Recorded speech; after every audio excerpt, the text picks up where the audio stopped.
నమస్కారం. PS news morning bulletin కు స్వాగతం. రోజులోని తొలి ప్రధానాంశాలు మీకోసం. ట్రాఫిక్ నిర్వహణ, రోడ్డు భద్రతపై సీఎం సమీక్ష. రోడ్డు ప్రమాదాల నివారణకు ప్రత్యేక చర్యలు, ట్రాఫిక్ నిర్వహణపై అధికారులకు ఆదేశాలు, ప్రజల ప్రాణరక్షణే ప్రభుత్వ లక్ష్యం.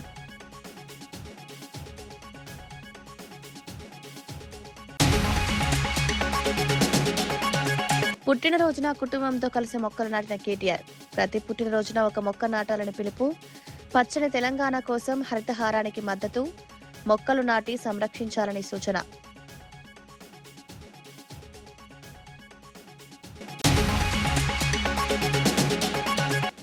నీట్ లీక్లపై కఠిన చర్యలకు చట్ట సవరణలు. పరీక్షల అక్రమాలపై కఠిన శిక్షలకు సిద్ధం. పేపర్ లీక్ కేసులకు ఫాస్ట్ ట్రాక్ కోర్టుల ప్రతిపాదన. పరీక్షల పారదర్శకతకు కేంద్ర కీలక నిర్ణయం.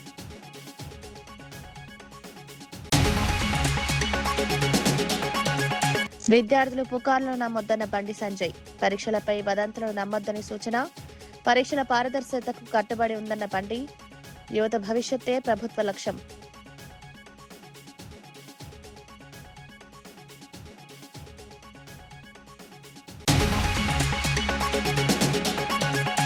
బీఆర్ఎస్ పై స్పందించిన నేతలు ఎందుకన్న మహేష్. నేటి అంశంపై బీఆర్ఎస్ మౌనాన్ని ప్రశ్నించిన కాంగ్రెస్. విద్యార్థుల కోసం కాంగ్రెస్ పోరాటం. బీఆర్ఎస్ రాజకీయాలను ప్రజలు గమనిస్తున్నారన్న మహేష్. తెలంగాణలో ట్రాఫిక్ నిర్వహణను మరింత సమర్థవంతంగా మార్చడంతో పాటు రోడ్డు ప్రమాదాల నివారణకు చేపట్టాల్సిన చర్యలపై ముఖ్యమంత్రి రేవంత్ రెడ్డి ఉన్నత స్థాయి సమీక్ష నిర్వహించారు. ఎంసీఆర్హెచ్ఆర్డీలో జరిగిన ఈ సమావేశంలో ప్రభుత్వ సలహాదారులు సుదర్శన్ రెడ్డి, రామకృష్ణారావు, ప్రధాన కార్యదర్శి సంజయ్ జాజు, డీజీపీ సివి ఆనంద్తో పాటు వివిధ శాఖల ఉన్నతాధికారులు పాల్గొన్నారు. నగరాలతో పాటు రాష్ట్ర వ్యాప్తంగా పెరుగుతున్న ట్రాఫిక్ రద్దీ, ప్రమాదాల నివారణ, ఆధునిక ట్రాఫిక్ మేనేజ్మెంట్ వ్యవస్థల అమలుపై అధికారులు సీఎంకు వివరించారు. ప్రమాదకర ప్రాంతాలను గుర్తించి ప్రత్యేక చర్యలు తీసుకోవాలని, రహదారి భద్రతపై ప్రజల్లో అవగాహన పెంచాలని సూచించారు. సీసీ కెమెరాల వినియోగం, ఇంటిగ్రేటెడ్ ట్రాఫిక్ కంట్రోల్ వ్యవస్థ, అత్యవసర సేవల సమన్వయంపై కూడా చర్చించారు.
దేశవ్యాప్తంగా నీట్ పేపర్ లీక్ ఘటనల నేపథ్యంలో పరీక్షల అక్రమాలను అరికట్టేందుకు కేంద్ర ప్రభుత్వం కీలక నిర్ణయం తీసుకుంది. పబ్లిక్ ఎగ్జామినేషన్స్ చట్టం 2024లో సవరణలకు కేంద్ర మంత్రివర్గం ఆమోదం తెలిపింది. ప్రశ్నాపత్రాల లీకేజీలు, పరీక్షల్లో సంఘటిత అక్రమాలకు పాల్పడే వారిపై మరింత కఠిన శిక్షలు విధించేలా మార్పులు ప్రతిపాదించారు. జైలు శిక్షలతో పాటు భారీ జరిమానాలు విధించే నిబంధనలను బలోపేతం చేయనున్నారు. పరీక్షల అక్రమాలకు సంబంధించిన కేసుల విచారణ వేగంగా పూర్తయ్యేలా ప్రత్యేక ఫాస్ట్ ట్రాక్ కోర్టుల ఏర్పాటుకు కూడా ప్రతిపాదించారు. నిర్దిష్ట కాల వ్యవధిలో దర్యాప్తు, విచారణ పూర్తయ్యేలా చట్టపరమైన వ్యవస్థను మరింత పటిష్టం చేయనున్నారు. ఈ సవరణ బిల్లును త్వరలో లోక్సభలో ప్రవేశపెట్టే అవకాశం ఉందని కేంద్ర వర్గాలు తెలిపాయి. పరీక్షల పారదర్శకతను కాపాడుతూ విద్యార్థుల భవిష్యత్తును రక్షించడమే ఈ చట్ట సవరణల ప్రధాన ఉద్దేశమని పేర్కొన్నారు.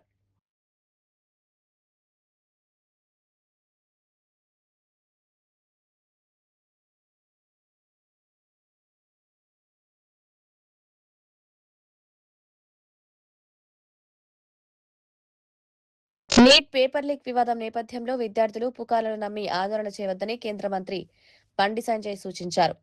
కమ్యూనిస్టులు, అరాచక శక్తులు సనాతన ధర్మానికి, హిందూ సమాజానికి వ్యతిరేకంగా ఉద్దేశపూర్వకంగా అలజడులు సృష్టిస్తున్నారని ఆరోపించారు. పరీక్షల వ్యవస్థలో సంస్కరణలు తీసుకురావడంపై ప్రధాని నరేంద్ర మోదీ ప్రభుత్వం స్పష్టమైన విధానంతో ముందుకు సాగుతోందన్నారు. పరీక్షల పారదర్శకత, విద్యార్థుల భవిష్యత్తు రక్షణ కోసం కేంద్రం అవసరమైన చర్యలు తీసుకుంటుందని వివరించారు. వదంతులను నమ్మి తమ భవిష్యత్తును పాడు చేసుకోవద్దని విద్యార్థులకు సూచించారు. ప్రభుత్వం తీసుకొస్తున్న మార్పులపై విశ్వాసం ఉంచాలని, పరీక్షల నిర్వహణను మరింత పటిష్టంగా మార్చేందుకు చర్యలు కొనసాగుతున్నాయని తెలిపారు. రాబోయే రోజుల్లో కూడా ఇటువంటి అక్రమాలు జరగకుండా అనేక సంస్కరణలు తీసుకొచ్చి పొరపాట్లు జరగకుండా ఉండడానికి అనేక చట్టాలు తీసుకొస్తున్నాం. కానీ దీనికి ఈ ప్రతిపక్ష పార్టీలో ఆ పార్టీలో వాళ్ళ వలలో పడకుండా, అరాచక శక్తుల యొక్క ట్రాప్లో పడకుండా, సోషల్ మీడియాలో వస్తున్న వదంతులను నమ్మకుండా మీ భవిష్యత్తుని కాపాడుకోవాలని చెప్పి, మీ బంగారు భవిష్యత్తుని కాపాడుకోవాలని చెప్పి మనస్ఫూర్తిగా ఈ వేదిక ద్వారా వాళ్ళకి అప్పీల్ చేస్తాను.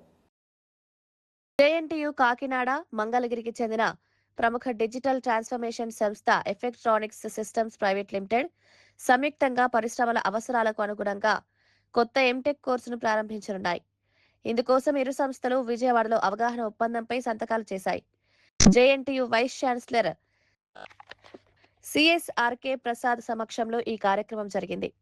ఇంటర్నెట్ ఆఫ్ థింగ్స్ విభాగంలో 2 ఏళ్ల ఇండస్ట్రీ స్పాన్సర్డ్ ఎంటెక్ కోర్సును ప్రారంభిస్తున్నట్లు అధికారులు వెల్లడించారు. తొలి విడతలో 25 మంది విద్యార్థులతో ఈ కోర్సు ప్రారంభం కానుంది. పరిశ్రమలకు అవసరమైన ఆధునిక సాంకేతిక నైపుణ్యాలను విద్యార్థులకు అందించడమే లక్ష్యంగా ఈ కార్యక్రమాన్ని రూపొందించినట్లు తెలిపారు. అకాడమిక్ విద్యతో పాటు ప్రాక్టికల్ శిక్షణ, పరిశ్రమ అనుభవం కల్పించి విద్యార్థులను ఉద్యోగాలకు సిద్ధం చేయనున్నట్లు పేర్కొన్నారు. 25 మెంబర్స్ స్టూడెంట్స్కి ఎంటెక్ కోర్స్ బిల్డ్ చేసి ఎవ్రీ ఇయర్ 25 మెంబర్స్ని స్కాలర్షిప్తో మేము రన్ చేస్తాం.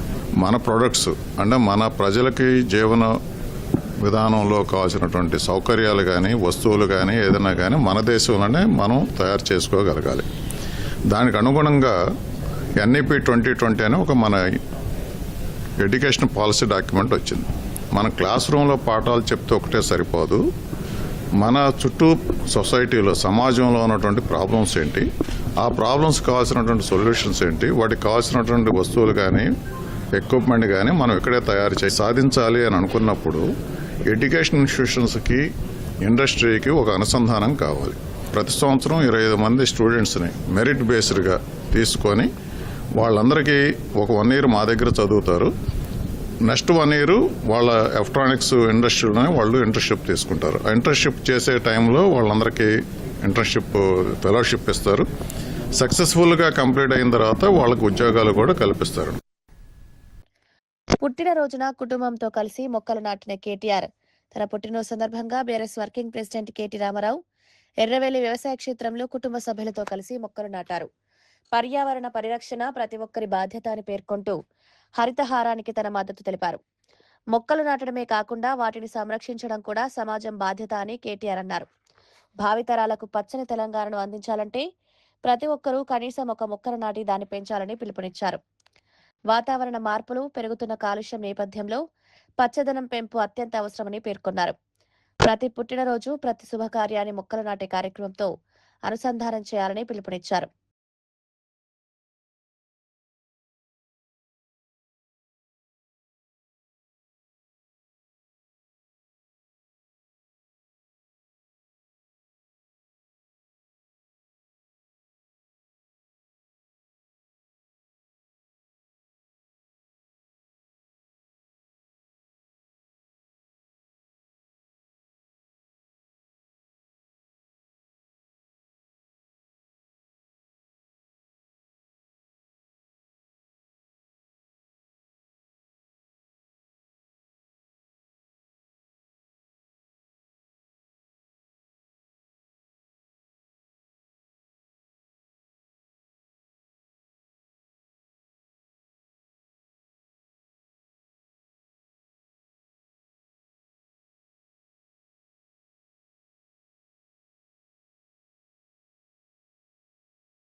ఢిల్లీలో శాంతియుతంగా నిరసన తెలుపుతున్న విద్యార్థి సాహిల్పై పేలెట్ గన్ ప్రయోగించిన ఘటనపై కాంగ్రెస్ అగ్రనేత రాహుల్ గాంధీ తీవ్ర ఆగ్రహం వ్యక్తం చేశారు.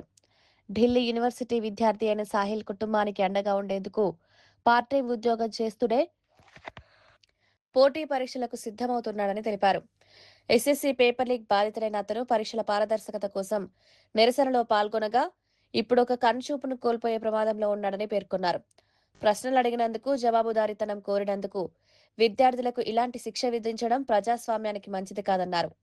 సాహిల్తో పాటు న్యాయం కోరుతున్న ప్రతి విద్యార్థికి కాంగ్రెస్ అండగా ఉంటుందని స్పష్టం చేశారు. पीसफुल प्रोटेस्ट कर रहे थे. सरकार ने कहा है कि कोई पैलेट गन यूज नहीं हुई. कहा है ना, ये देखिए, ये है पैलेट गन. थोड़ा घूम जाओ. इसको कहते हैं पैलेट गन. इसको कहते हैं पैलेट गन.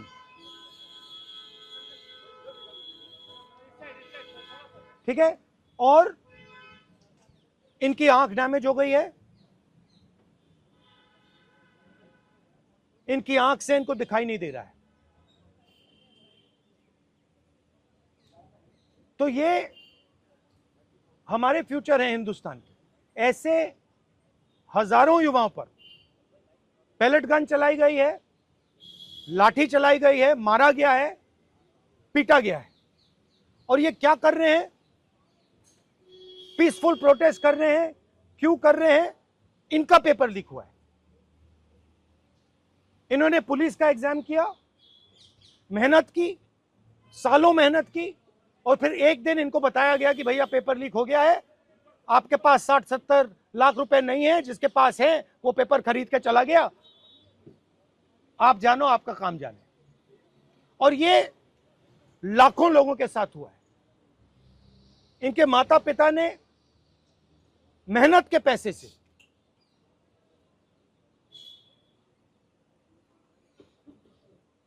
इनको अपॉर्चुनिटी दी. तो सरकार को झूठ बोलना बंद करना पड़ेगा. सरकार ने हमारे फ्यूचर पर आक्रमण किया है. और फ्यूचर क्या कह रहा है? फ्यूचर सिर्फ 3 चीजें कह रहा है. पहली बात, जो एजुकेशन मिनिस्टर है, जिसके कारण ये हुआ है, जिसके कारण ये बाहर निकले हैं, पीसफुल प्रोटेस्ट किए हैं, जिसके कारण पेपर लीक हो रहा है, उसको सैक किया जाए. दूसरी मांग कि ये जो हमारे फ्यूचर पे गोली चलाए हैं, लाठी मारे हैं, उन पर कार्रवाई होनी चाहिए. और तीसरी मांग कि नरेंद्र దేశవ్యాప్తంగా నీట్ పేపర్ లీక్ అంశంపై విపక్షాలు పెద్ద ఎత్తున పోరాటం చేస్తున్న వేళ బీఆర్ఎస్ నాయకులు ఎందుకు స్పందించడం లేదని టీపీసీసీ అధ్యక్షుడు మహేష్ కుమార్ గౌడ్ ప్రశ్నించారు. రాహుల్ గాంధీ, ప్రియాంక గాంధీతో పాటు ఇండియా కూటమి నేతలు విద్యార్థుల భవిష్యత్తు కోసం ఉద్యమాలు నిర్వహిస్తున్నప్పటికీ బీఆర్ఎస్ మౌనం పాటించడం ఆశ్చర్యకరమన్నారు. విద్యార్థుల సమస్యల విషయంలో రాజకీయాలకు అతీతంగా స్పందించాల్సిన అవసరం ఉందని పేర్కొన్నారు. ఇప్పుడు విద్యార్థుల పక్షాన మాట్లాడుతున్నట్లు బీఆర్ఎస్ చేస్తున్న వ్యాఖ్యలను ప్రజలు నమ్మే పరిస్థితి లేదన్నారు. అధికారంలో ఉన్నప్పుడు యువతకు న్యాయం చేయని వారు ఇప్పుడు ఉద్యమాల పేరుతో రాజకీయ లబ్ధి పొందాలని చూస్తున్నారని విమర్శించారు. ప్రజలు అన్ని విషయాలు గమనిస్తున్నారని, బీఆర్ఎస్ నాటకాలను తిరస్కరిస్తారని మహేష్ కుమార్ గౌడ్ స్పష్టం చేశారు. ఆత్మహత్యలు చేసుకున్నారు. ఇవాళ కుటుంబాల పరిస్థితి ఏంటి? ఒక్కసారైనా మీరు మీ నాన్నగారు ఆలోచించినారా? ఇవాళ మేము దాని మీద విచారణ జరిపిస్తే కక్షాదింపు అంటారు. కాబట్టి మీరు అడిగితే మా ప్రభుత్వం ఆ రిపోర్ట్ని బహిర్గతం చేయడానికి సిద్ధంగా ఉంది. ఇదే గ్లోబల్ అనే సంస్థ పేర్లు మార్చుకొని మళ్ళీ విద్యార్థుల జీవితంలో ఆడుకుంటా ఉంది. ఇలా కేంద్రంలో మళ్ళీ పరీక్ష నిర్వహణలో భాగస్వామ్యమైంది. దీన్ని బట్టి మాకు అర్థమయ్యేది ఎక్కడో కేటీఆర్ గారి ప్రమేయం దీంట్లో ఉంది అనేటువంటి మాట అనుమానానికి తావుతీస్తోంది. ఆ తర్వాత ఎన్ని రకాల లీక్లు అయినాయో మీ పాలనలో ప్రజలన్నీ కూడా మర్చిపోలే. బీఆర్ఎస్ హయాంలో లీక్ల పర్వం ఏ రకంగా సాగింది, వాటిపైన తూతు మంత్రంగా ఏ రకంగా విచారణలు సాగాయి, అవన్నీ కూడా మరుగునెందుకున్నాయి. ఇవాళ ధర్నా చౌక్లో ధర్నా చేస్తున్న కేటీఆర్ గారు వీటన్నిటికీ ఫస్ట్ సమాధానం చెప్పాల్సిన అవసరం ఉన్నది.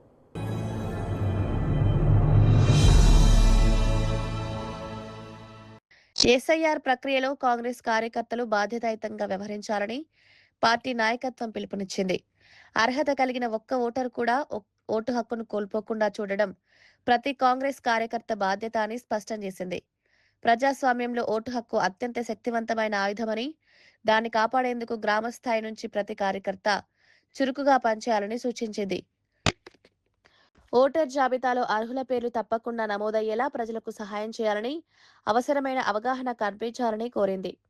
ఎన్నికల ప్రక్రియ పారదర్శకంగా ఉండాలంటే ఓటర్ జాబితా ఖచ్చితత్వం కీలకమని పేర్కొంది. ప్రజల హక్కుల పరిరక్షణకే కాంగ్రెస్ పార్టీ లక్ష్యమని, ప్రతి ఓటు విలువైందని తెలిపింది. మిస్ కాకుండా చూసే బాధ్యత అధికార పార్టీగా మన ప్రభుత్వం మీద మన పార్టీ మీద ఉన్నది. ఇది ఒక వన్ చెప్పాలంటే రేపు పెట్టారు వచ్చే ఎలక్షన్లో 2029లో మళ్ళా మన పార్టీని అధికారంలోకి వస్తుంది. అప్పుడు మనకి ఈజీ అవుతుంది. దాంతోపాటు ప్రజలకు ఓటు హక్కు లేకపోతే ప్రజాప్రతినిధులు కానీ ప్రభుత్వాన్ని నిలదీసే హక్కు ఉండదు. కాబట్టి అలా ఓటు హక్కు అనేది ముఖ్యం. ఆ ఓటు హక్కు కోసమే ఈరోజు ఇది ఎన్నికలు ఇవన్నీ తర్వాత సంగతి. మేము చేసే కార్యక్రమాలు చూసి ప్రజలు మళ్ళీ ఆదరిస్తారు. కానీ ఈ ఓటు హక్కు కోసం ఇంకా ఎన్ని రోజులు మా కార్యకర్తలు కష్టపడి పనిచేయాలని యాదగిరిగుట్ట నెంబర్ 1 స్థానంలో ఉన్నందుకు ఇప్పటికీ అభినందిస్తూ వీళ్ళందరినీ కూడా ప్రధానమంత్రిగా రాహుల్ గాంధీ గారు వచ్చే తనలో కావడం ఖాయం. మొన్ననే పోయినసారి తక్కువ మెజార్ 30-40 సీట్లతోనే మన కూటమి యూపీఏ కూటమి ఓడిపోయింది. ఈరోజు ఎన్ని రకాల ప్రలోభాలు పెట్టి పార్టీలు చేసుకున్నా ఇవాళ యువత అంతా కూడా ఎగ్జామ్స్ కండక్ట్ చేయలేని చేతగాని ప్రభుత్వం అని చెప్పి ప్రజలలో ఒక విధంగా యువతలో అసహనం వచ్చిందంటే యువతతో పెట్టుకున్న వాళ్ళు ఎవరు కూడా ప్రభుత్వంలో ఉండలేదు. 18 నుంచి 35 ఏళ్ళ ఏజ్ ఉన్న వాళ్ళు 40% ఓట్లు ఉంటాయి. వాళ్ళు అనుకునే ప్రభుత్వాలన్నీ పడిపోతాయి. ఈరోజు 12 ఏళ్లలో 152 ఎగ్జామ్స్ లీక్ అయినాయి పేపర్లు అంటే ఎంత అసమర్థమ ప్రభుత్వం మీరు అర్థం చేసుకోవాలి. తప్పకుండా ఇవాళ రాహుల్ గాంధీని మీరు కొట్టినా అరెస్ట్ చేసినా ఆయన భయపడకుండా ప్రియాంక గాంధీ కూడా తోడైంది. ఇప్పుడు పార్లమెంట్లో 99 మంది ఎంపీలతో పాటు సమాజ్వాదీ పార్టీ కానీ వీరందరూ కూడా ఉండి వచ్చేది మొత్తం మళ్ళా యూపీఏ ప్రభుత్వం. తప్పకుండా యూపీఏ ప్రభుత్వంలో ఆ రోజు ఉపాధి హామీ పెడితే ఈరోజు దాని పేరు మార్చి కూలీలకు 2 పూటలు అన్నం పెట్టేదాన్ని 40% రాష్ట్రం పెట్టుకోవాలి, 60% కేంద్రం పెడతాం. అంటే ఏ విధంగానో ఆ పథకాన్ని ఎత్తేయాలని చూస్తుంది. ఆ పథకం లేకుంటే ఇలా కూలీల పని, భూమి లేని వారి పని ఏ పరిస్థితి ఉంది? మన్మోహన్ సింగ్, సోనియా. ప్రజా సమస్యలపై పార్లమెంట్లో సార్థకమైన చర్చలు జరగాలని, ప్రతిపక్షాల గొంతు నొక్కే విధానాన్ని కేంద్ర ప్రభుత్వం విరమించుకోవాలని భువనగిరి లోక్సభ సభ్యుడు చామల కిరణ్ కుమార్ రెడ్డి అన్నారు. ప్రజాస్వామ్యంలో అధికార పక్షం, ప్రతిపక్షం కలిసి ప్రజా ప్రయోజనాల అంశాలపై చర్చించడం అత్యంత అవసరమని పేర్కొన్నారు. ప్రతిపక్షం లేవనెత్తిన 5 కీలక డిమాండ్లపై కేంద్ర ప్రభుత్వం సానుకూలంగా స్పందించే పార్లమెంటును సజావుగా నడిపేందుకు పూర్తి సహకారం అందిస్తామని స్పష్టం చేశారు. ప్రజల సమస్యలను పక్కనబెట్టి సభా కార్యక్రమాలు ముందుకు తీసుకెళ్లడం సరికాదన్నారు. రైతులు, విద్యార్థులు, యువత, నిరుద్యోగులు ఎదుర్కొంటున్న సమస్యలపై కేంద్రం సమాధానం చెప్పాల్సిన బాధ్యత ఉంది. రెండోది, ఈ పేపర్ లీక్ల మీద డిస్కషన్ కూడా చేయాల్సిన అవసరం ఉంది హౌస్ లో. దీని విషయంలో లీడర్ ఆఫ్ అపోజిషన్ కి సమయం ఇచ్చి మాట్లాడించాల్సిన అవసరం ఉంది. ఒకవేళ అది మాట్లాడిచ్చే ఉంటే గత సెషన్ నుంచి ఈ రోజు ఈ యొక్క ప్రధానమంత్రి ఇంటి దగ్గర ధర్నా చేయాల్సిన పరిస్థితే వచ్చేది కాదు. మూడో అంశం వచ్చి మొన్న 20వ తారీఖు నాడు ఏదైతే కాక్రోచ్ జనతా పార్టీ ఇచ్చినటువంటి పిలుపు మేరకు విద్యార్థులను అమానుషంగా కొట్టినటువంటి విషయాన్ని ఇమీడియట్ గా ఇన్వెస్టిగేషన్ చేయించాలి. నాలుగోది, హోమ్ మినిస్టర్ గారు అమిత్ షా గారు దీని మీద అఫీషియల్ స్టేట్మెంట్ రిలీజ్ చేయాలి. ఐదోది, హోమ్ మినిస్టర్ గారు ప్రత్యేకంగా ఈరోజు హౌస్ లోకి వచ్చి కూడా భారతదేశ ప్రజల ముందు మొన్న జరిగినటువంటి ఇన్సిడెంట్ గురించి మాట్లాడాల్సిన అవసరం ఉంది. ఈ 5 డిమాండ్లను నిన్న రాహుల్ గాంధీ గారు పెట్టడం జరిగింది. ఈ 5 డిమాండ్లను కనుక ఈరోజు వాళ్ళు సభలోకి తీసుకురాకపోతే మేము ఎలాగూ 10:30కు మేము నల్ల దుస్తులు ధరించి ప్రొటెస్ట్ చేపడుతున్నాం మకర్ ద్వార్ దగ్గర. దాంతో పాటు 11ంటికి మేము ఇచ్చిన డిమాండ్లను వాళ్ళు సానుకూలంగా స్పందించి ఈ రోజు కనుక ఈ ఫ్లోర్ మీద ఈ డిస్కషన్స్ అన్ని వచ్చినట్టయితే మేం పార్లమెంట్ ను సజావుగా ముందుకు తీసుకుపోయే ప్రయత్నం చేస్తాము. గతంలో మాదిరిగా ప్రతిపక్ష పార్టీలను మాట్లాడనీయకుండా ప్రతిపక్ష పార్టీలు ఏం చేస్తాయిలే అనుకుంటున్నారు కదా, నిన్ననే రాహుల్ గాంధీ గారు ఏం చేస్తారో చూపించారు. రానున్న రోజులలో ప్రజా సమస్యల మీద ప్రతిపక్షాలకు మైకులు ఇవ్వకుండా గొంతులు నొక్కే ప్రయత్నం చేయొద్దని కోరుకుంటున్నాము. ఎందుకంటే మేము ఎన్నుకోబడ్డది, గెలిచి పార్లమెంట్కి వచ్చింది ప్రజా సమస్యల మీద మాట్లాడటానికి. దళిత మహిళ గంగమ్మ మృతిపై వైఎస్ఆర్సీపీ లీగల్ సెల్ అధ్యక్షుడు మనోహర్ రెడ్డి తీవ్ర అనుమానాలు వ్యక్తం చేశారు. తన కుమారుడు కనిపించడం లేదని ఫిర్యాదు చేసిన గంగమ్మను పోలీసులు లక్ష్యంగా చేసుకుని లాకప్లో వేధించి చంపేశారని ఆరోపించారు. ఈ ఘటనపై నిజాలు బయటకు రాకుండా కుటుంబ సభ్యులను బెదిరించి ప్రమాదవశాత్తు పడి చనిపోయిందని చెప్పాలని ఒత్తిడి తెస్తున్నారని విమర్శించారు. ఈ డెత్ మిస్టరీ వెనుక ఉన్న వాస్తవాలను వెలుగులోకి తీసుకురావడానికి వైఎస్ఆర్సీపీ నిజ నిర్ధారణ కమిటీ పనిచేస్తోందని తెలిపారు. బాధిత కుటుంబానికి న్యాయం జరిగే వరకు పోరాటం కొనసాగిస్తామని స్పష్టం చేశారు. ఈ ఘటనపై స్వతంత్ర దర్యాప్తు జరిపి బాధితులపై కఠిన చర్యలు తీసుకోవాలని ప్రభుత్వాన్ని డిమాండ్ చేశారు. ఎందుకంటే ఈ హత్య వెనక, ఈ లాకప్ డెత్ వెనక నమ్మడానికి వీలు లేని అంశాలు చాలా ఉన్నాయి. ఎందుకంటే తన కుమారుడు కనిపించడం లేదని మిస్సింగ్ కేసు ఆమె నమోదు చేస్తే పోలీసులు నమోదు చేసి ఎలాంటి చర్యలు తీసుకున్న నేపథ్యంలో ఆమె తర్వాత పోలీసులు ఎలాంటి చర్యలు తీసుకోవడం లేదు. కాబట్టి మా అబ్బాయి ఎక్కడికి పోయినాడో ఇంతవరకు తిరిగి రాలేదని చెప్పి ఆమె హైకోర్టును ఆశ్రయించడం, హైకోర్టు అక్కడ దీనిపైన ఎంక్వైరీ చేయమని చెప్పి ఒక సిట్ స్పెషల్ ఇన్వెస్టిగేషన్ టీంను ఏర్పాటు చేయాలని చెప్తే దాని ప్రకారం సిట్ను ఏర్పాటు చేయడం, వాళ్ళు దర్యాప్తు చేయడం, ఆ దర్యాప్తులో భాగంగా ఎవరైతే తప్పిపోయినాడో ఆ అబ్బాయి తల్లినే టార్గెట్గా చేసుకుని ఆమెను పోలీసులు చిత్రహింసలు పెడితే ఆమె లాకప్లోనే మరణించిందని, తర్వాత ఆమె కుటుంబ సభ్యులను కూడా బెదిరించి వాళ్ళ కూతురు చేత పొరపాటున పడి చనిపోయింది అని వాళ్ళని బెదిరించి వాళ్ళతో చెప్పించారని చెప్పేది కూడా ఇక్కడ రికార్డుల పరంగా తెలుస్తుంది. కానీ అందుకనే మేము దీంట్లో ఇది ఎలాంటి వాస్తవాలు బయటికి వస్తాయని చెప్పి పోలీసు వాళ్ళని కానీ, ఇక్కడ ఈ గ్రామస్తులను కానీ, లేకపోతే బాధిత కుటుంబాన్ని కానీ ఇవాళ పరామర్శించడానికి వచ్చాం. తర్వాత ఈ సందర్భంగా మరిన్ని అంశాలు వెలుగులోకి తీసుకురావడానికి మేము పోలీసులతో కూడా సంప్రదిస్తాం. తర్వాత మళ్ళీ ఏం జరిగిందనే సమాజానికి తెలియజేసే బాధ్యత తీసుకుంటాం. తెలంగాణ మంత్రి కోమటిరెడ్డి వెంకటరెడ్డిపై కాంగ్రెస్ ఎమ్మెల్యే మందుల శామ్యూల్ తీవ్ర వ్యాఖ్యలు చేశారు. ఎస్సీ నియోజకవర్గాల పట్ల నిర్లక్ష్యంగా అహంకారపూరితంగా మాట్లాడుతున్నారని ఆరోపించారు. ప్రజల భావోద్వేగాలను గౌరవించకుండా వ్యవహరించడం సరికాదని పేర్కొన్నారు. ఎస్సీ ప్రజలను తక్కువగా చూసే ధోరణిని ఎట్టి పరిస్థితుల్లోనూ సహించబోమని హెచ్చరించారు. ప్రజాప్రతినిధులు అన్ని వర్గాల ప్రజలను సమానంగా చూడాల్సిన బాధ్యత ఉందని గుర్తు చేశారు. అధికార అహంకారంతో చేసే వ్యాఖ్యలు ప్రజల్లో అసంతృప్తిని పెంచుతాయన్నారు. ప్రజల గౌరవాన్ని దెబ్బతీసే విధంగా ఎవరైనా మాట్లాడితే ప్రజాస్వామ్య పద్ధతిలో తగిన సమాధానం ఇస్తామని స్పష్టం చేశారు. ప్రజల సమస్యల పరిష్కారంపై దృష్టి పెట్టాలని, వివాదాస్పద వ్యాఖ్యలతో రాజకీయాలు చేయడం మానుకోవాలని సూచించారు. అందుకే 2 మంత్రి పదవులు మిగిలి ఉన్నాయి.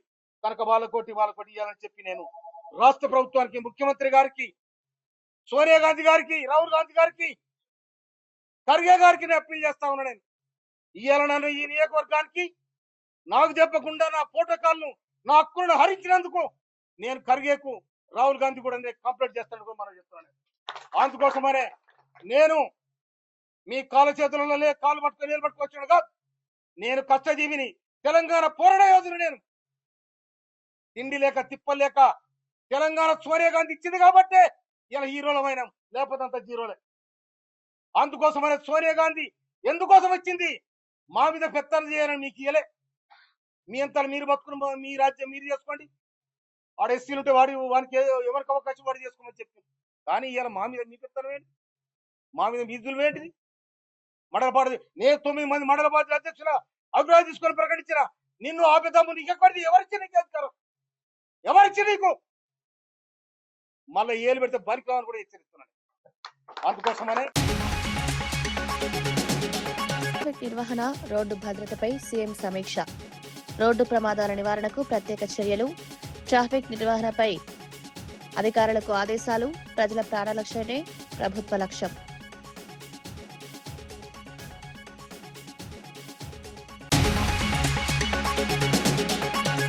పుట్టినరోజున కుటుంబంతో కలిసి మొక్కలు నాటిన కేటీఆర్. ప్రతి పుట్టినరోజున ఒక మొక్క నాటాలని పిలుపు. పచ్చని తెలంగాణ కోసం హరితహారానికి మద్దతు. మొక్కలు నాటి సంరక్షించాలని సూచన.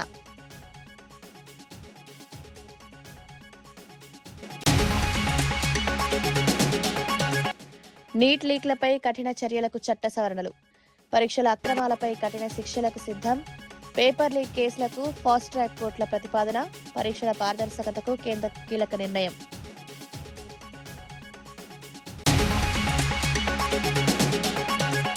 విద్యార్థులు పుకార్లను నమ్మొద్దన్న బండి సంజయ్, పరీక్షలపై వదంతులను నమ్మొద్దని సూచన, పరీక్షల పారదర్శకతకు కట్టుబడి ఉందన్న బండి, యువత భవిష్యత్తే ప్రభుత్వ లక్ష్యం.